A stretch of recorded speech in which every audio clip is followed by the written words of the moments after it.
The announcement came just as Mom set the cranberry sauce on the table. Thanksgiving, 2022. All of us gathered around the long oak dining table in our family's farmhouse outside Asheville, North Carolina, the same table where Dad had signed contracts for Grayson Timberworks for nearly 30 years. Before we eat, Dad said, rising from his chair, carving knife still in his hand, I have something important to say. His voice carried that familiar authority, the tone of a man used to decisions that didn't ask permission. Ethan, 38, and Claire, 34, straightened immediately, anticipation lighting their faces. I sat at the far end, 31, quiet and steady. I already knew. I'd heard the late-night whispers all month. As you know, Dad continued, Grayson Timberworks has been the backbone of this family for 29 years. I built it from nothing, long nights, bad loans, real risk, so you could have opportunities one never did. Ethan nodded eagerly. Dad, what you've built is legendary. The Grayson name carries weight. Dad allowed a brief smile.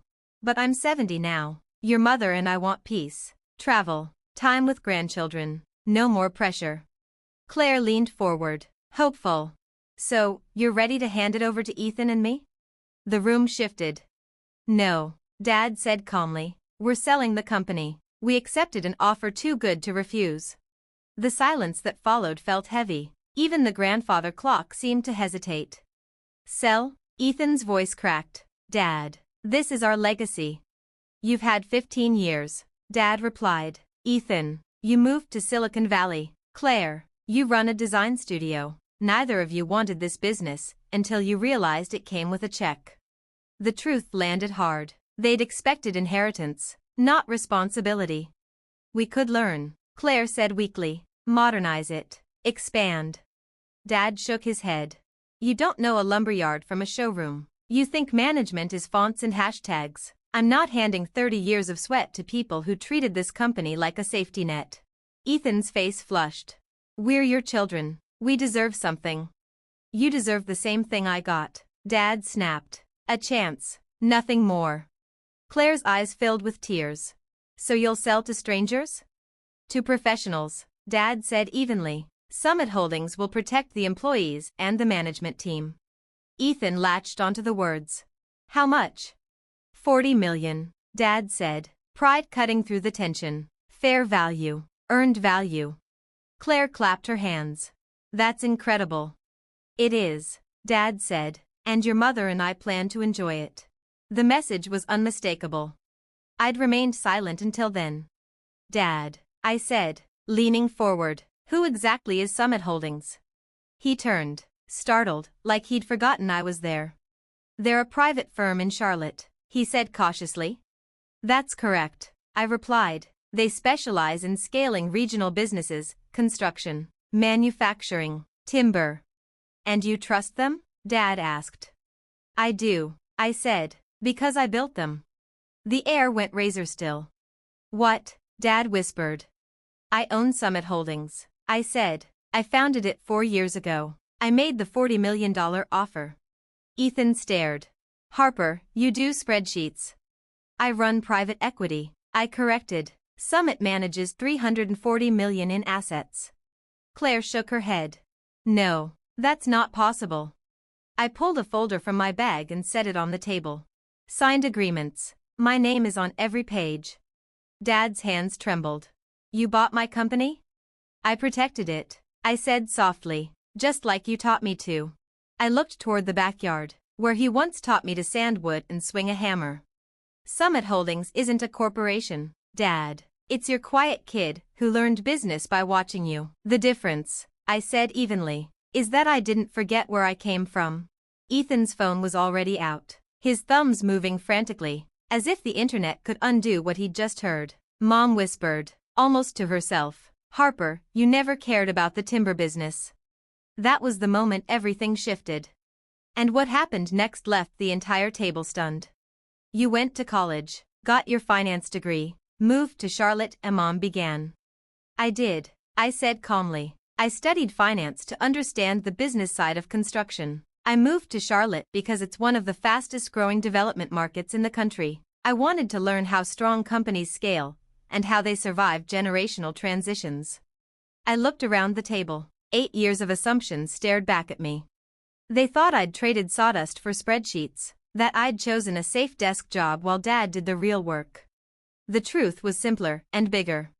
For the past 8 years, I've been building Summit Holdings into a regional powerhouse. We've acquired 12 companies, developed over $200 million in commercial real estate, and earned a reputation as one of the most trusted firms in the Southeast.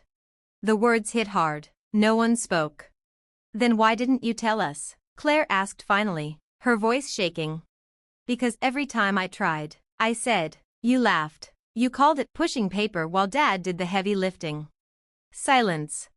2 years ago, I heard Dad might be considering retirement. I continued. So I did what I do. I analyzed Grayson Timberworks, contracts, growth trajectory, succession risk. Dad leaned forward now, interest replacing shock. And?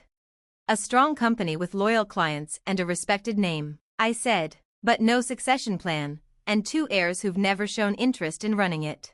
Ethan started to protest. I raised a hand. In 5 years of dinners, neither of you has asked Dad about supply chains, safety compliance, or forestry regulations. You assumed you'd inherit profits and outsource responsibility. I folded my hands. Summit's offer isn't about buying your company, Dad. It's about protecting it and scaling it. I slid another document across the table. Grayson Timberworks becomes Summit's flagship operation for expansion into Virginia and Tennessee. Dad's eyes sharpened, the look he saved for serious deals.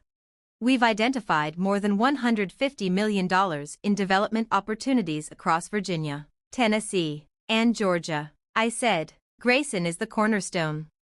I let that settle before continuing.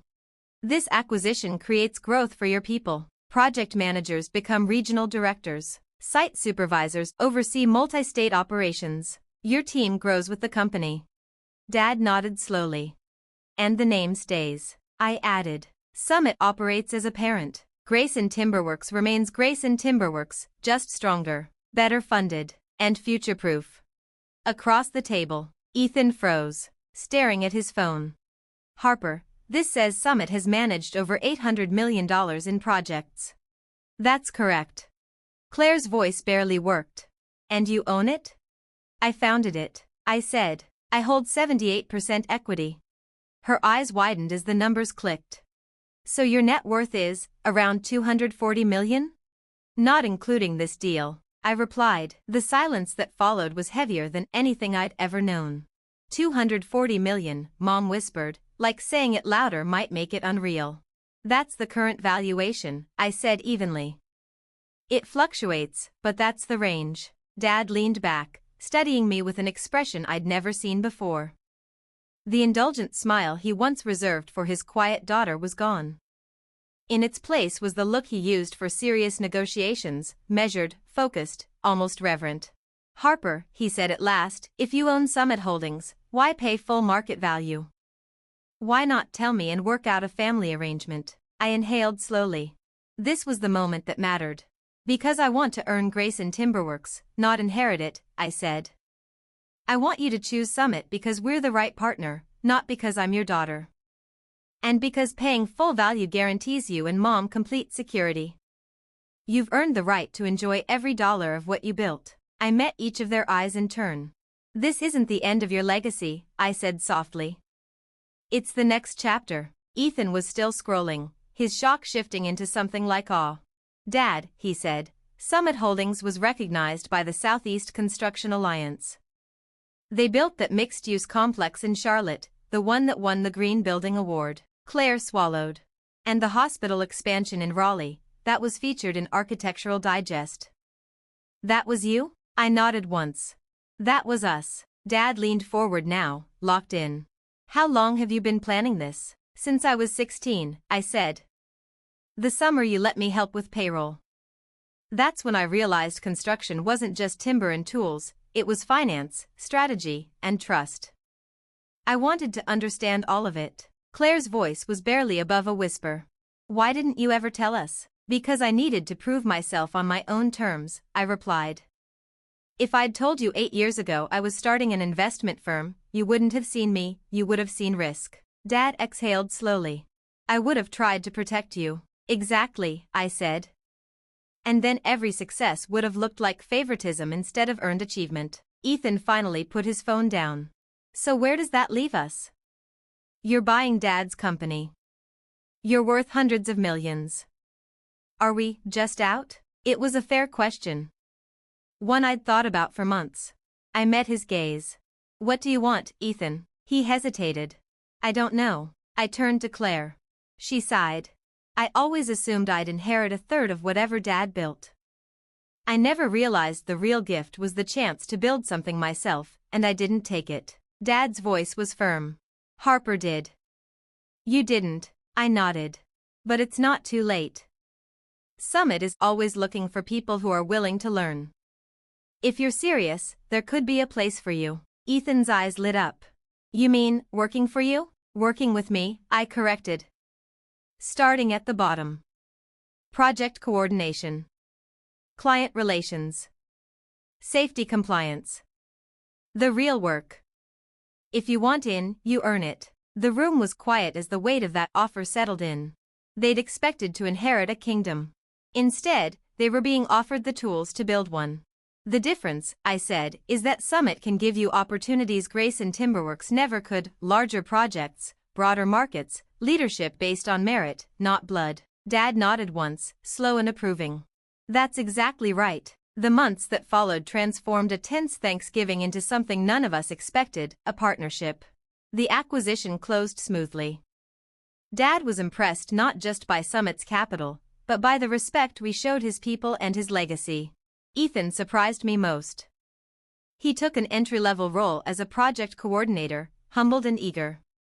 Under Dad's mentorship and real-world pressure, he found his strength.